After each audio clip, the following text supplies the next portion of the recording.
Hello दोस्तों, nursing के इस यूट्यूब चैनल पर आप सभी का स्वागत है। तो दोस्तों, आज के वीडियो में हम लोग लेवल ऑफ प्रिवेंशन पढ़ने वाले हैं। जैसा कि हम लोग का टॉपिक है लेवल ऑफ प्रिवेंशन, ये इसका 4 स्टेज होता है। स्टेज के समझना ही सबसे बड़ा ज़रूरी है, क्योंकि हम लोग को पता नहीं चलता है कि किस स्टेज में क्या होता है। इस वीडियो में आप लोग का ये टॉपिक क्लियर करवा देंगे।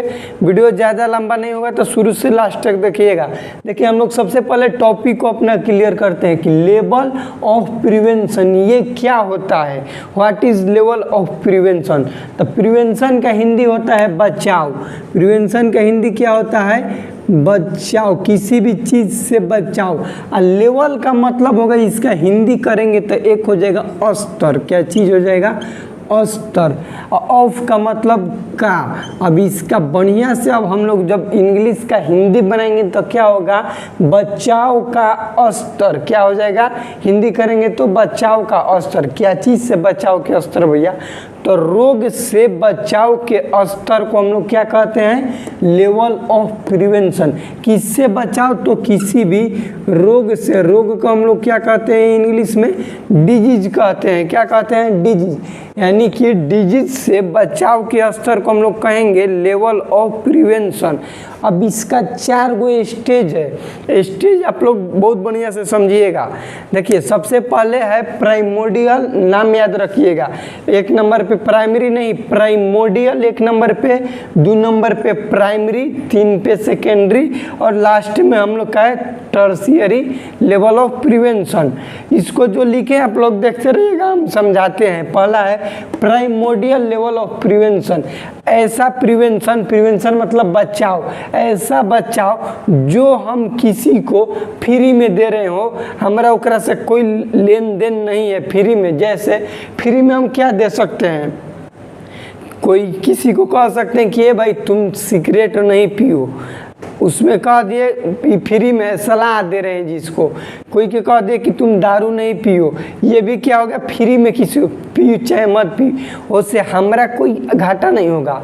तो इसमें क्या होता है कि रिस्क फैक्टर, रिस्क फैक्टर मतलब प्रेजेंट नहीं है, रोग के रिस्क होने के चांस नहीं है, और कोई भी रोग भी नहीं है। जैसे ध्यान दीजिए यहाँ पे, समझिए, रोग का चांस नहीं है मतलब अभी तो स्टार्ट किया है पीना, हो सकता है कि हम कहने से छोड़ दो, तो उसमें अभी रिस्क नहीं है, रोगों के कोई भी रिस्क नहीं है। दूसरा बात लिखें, नो डिजीज, अभी नया नया पीना शुरू किया है तो ओकरा में अभी कोई रोगों नहीं हुआ है। तो ये क्वेश्चन बनता है कि प्राइमोर्डियल लेवल ऑफ प्रिवेंशन में क्या होता है। तो आप लोग को लिखना होगा कि रिस्क फैक्टर और डिजीज अप्रेजेंट रहता है, यानी कि अब्सेंट रहता है, नहीं रहता है इसमें। दूसरा प्राइमरी प्रिवेंशन, प्राइमरी में क्या होता है ध्यान दीजिएगा, इसको क्लियर कीजिएगा, क्योंकि सबसे ज़्यादा question primary level of prevention से ही आता है। प्राइमरी लेवल ऑफ प्रिवेंशन कहता है कि इसमें रिस्क फैक्टर, ध्यान दीजिए, रिस्क तो प्रेजेंट है, रिस्क क्या है? प्रेजेंट है, लेकिन रोग नहीं है, डिजीज अब्सेंट है। डिजीज क्या है? अब्सेंट है। जैसे यहाँ पे एग्जाम्पल आप लोग को दे रहे हैं, बहुत बढ़िया से समझिएगा। हम क्या कहें? प्राइमरी में कहें कि रिस्क है, खतरा है भैया, रोग होने के खतरा है लेकिन रोग नहीं है। जैसे खतरा का मतलब क्या? मोटरसाइकिल से तुम लोग जाते हो तो वहाँ पे क्या करते हो? हेमलेट, जो मोटरसाइकिल चलाने वाला रहता है हेमलेट लगा लेता है। हेमलेट क्यों लगाता है? क्योंकि वहाँ पे तो खतरा है। क्या चीज़ का खतरा है? कि गिरेगा तो उसका कपार फूट जाएगा। ध्यान दो, गिरेगा तो कपार फूट जाएगा, यानी कि खतरा बा, डर एगो बनल है कि गिरेगा तो कपार फूट जाएगा, लेकिन फूटल नहीं है, उसके पहले ही लगा ले रहा है।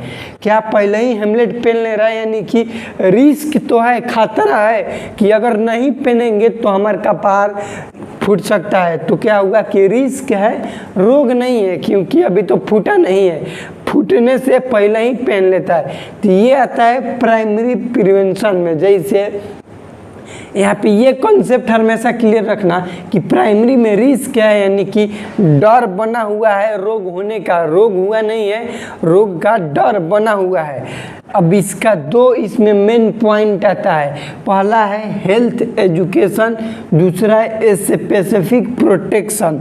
हेल्थ एजुकेशन मतलब कि डाइट से रिलेटेड एक्सरसाइज उसको कहेंगे, ये आएगा हेल्थ से रिलेटेड।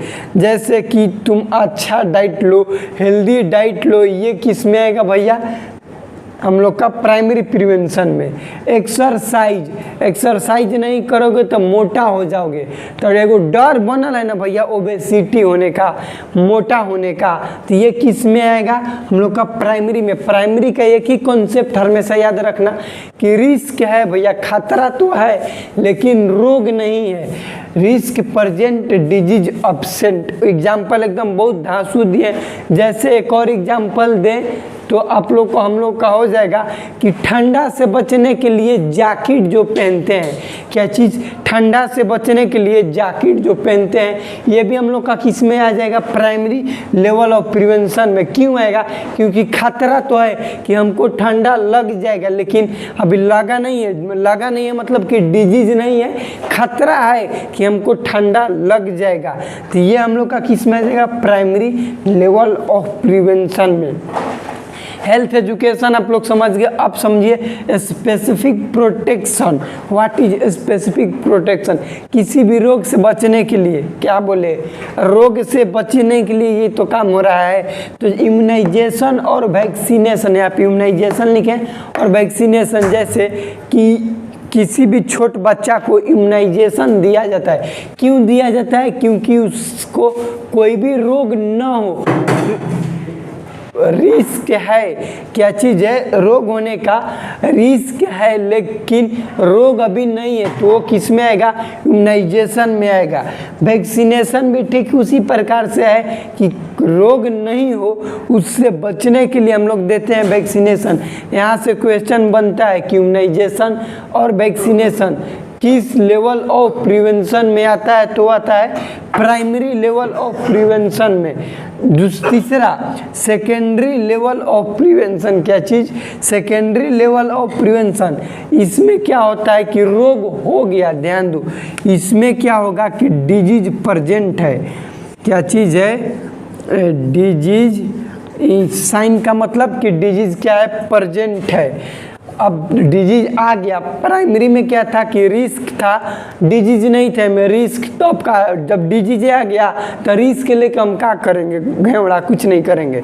तो देखो इसमें होता है अर्ली डायग्नोसिस एंड ट्रीटमेंट। इसका मतलब समझिए, ये जो पॉइंट लिखे हैं ये अपने नोट्स में जरूर लिखना, हम जो बोल रहे हैं उसको समझना, लेकिन इस पॉइंट को अपने नोट्स में जरूर लिखना। जैसे अर्ली डायग्नोसिस, अर्ली डायग्नोसिस का मतलब होगा कि अब जल्दी से तुम जांच कराओ, क्या कराओ, जांच कराओ। और ट्रीटमेंट का मतलब कि अब उसका तुम दवाई लो।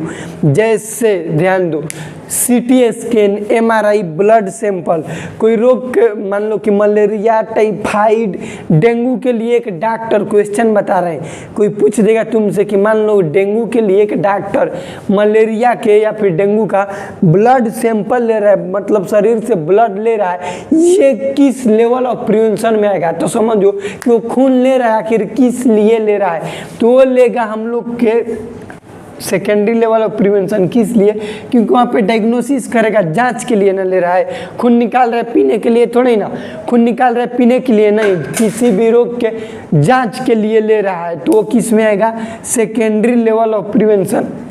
ट्रीटमेंट कहने का मतलब समझो, जैसे कि हम पैरासीटामोल खा रहे हैं, हमारे बुखार उतर जाए, बुखार के लिए क्या खा रहे हैं, पैरासीटामोल खा रहे हैं, तो ये हम क्या कर रहे हैं, अपने आप का ट्रीटमेंट कर रहे हैं ना भैया कि हमारे में बुखार है, रोग है, यानी कि डिजीज प्रेजेंट है, ये तो एगो प्रूव हो गया। दूसरा हम क्या खा रहे हैं, दवाई खा रहे हैं, मतलब कि उसका हम ट्रीटमेंट ले रहे हैं कि हमारा बुखार उतर जाए, ये किस में आएगा, सेकेंडरी लेवल ऑफ प्रिवेंशन में। टर्शियरी में अब क्या होगा कि अब विकलांगता हो जाएगा, डिसेबिलिटी का मतलब विकलांगता। जैसे क्या होगा कि कोई पूरा डेंजरस हाई सीवियर एक्सीडेंट हुआ है, ये सब लेवल को पार करते करते आ गया टर्शियरी में। अब ओकर क्या हुआ कि हाथ कट गया। अब हाथ कट गया, यहाँ से मान लो कि हाथ कट गया, अब उसका आर्टिफिशियल हैंड लगाया गया प्लास्टिक वाला।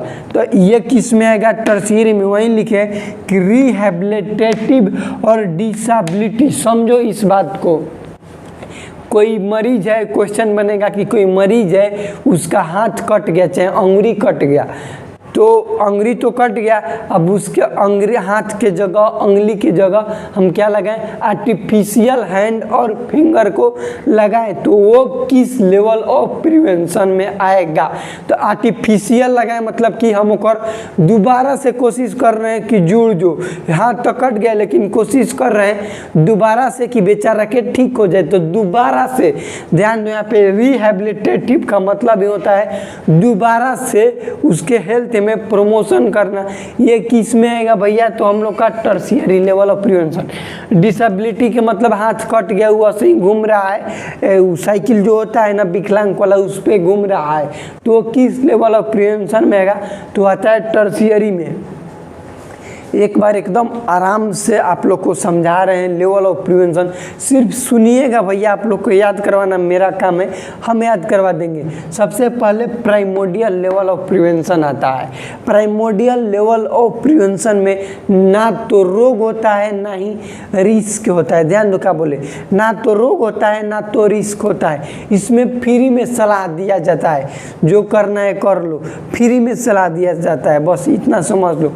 तुम ये नहीं करो, तुम वहाँ नहीं जाओ, तुम 4 बजे उठ के पढ़ो। ध्यान दो क्या बोले, तुम 4 बजे उठ के पढ़ो। ये किस लेवल ऑफ प्रिवेंशन में आएगा? आएगा प्राइमोडियल में। तू साला पढ़ चाहे मत पढ़, हमार क्या जाएगा? कुछ नहीं जाएगा। दूसरा बात यहाँ पे समझ गए, इसमें ज़्यादा खास नहीं है। सबसे खास होता है प्राइमरी लेवल ऑफ प्रिवेंशन, इसको समझना बहुत ज़्यादा ज़रूरी होता है। तो यहाँ पे है कि रिस्क प्रेजेंट होता है, खतरा तो है भैया, डर तो है, लेकिन डिजीज अब्सेंट है। जैसे समझो, एकदम एग्जाम्पल एकदम कंटाप देते हैं कि तुम अपने गर्लफ्रेंड से मिलने जा रहे हो और साथ में लाठी के लेके जा रहे हो। ध्यान दो, गर्लफ्रेंड से मिलने जा रहे हो, साथ में अपने लाठी के लिए हो, ये किस लेवल ऑफ प्रिवेंशन में आएगा? ध्यान दो, समझो एकदम इसको बढ़िया से। गर्लफ्रेंड से मिलने तो जा रहे हो लेकिन लाठी के लेके जा रहे हो। लाठी क्यों लिए हो? क्योंकि हमको खतरा है, रोग अभी नहीं है, खतरा है कि अगर कोई बेटा आएगा तो मार के उसको टपका देंगे। तो ये किस लेवल ऑफ प्रिवेंशन में आएगा? प्राइमरी लेवल ऑफ प्रिवेंशन में। क्यों आएगा?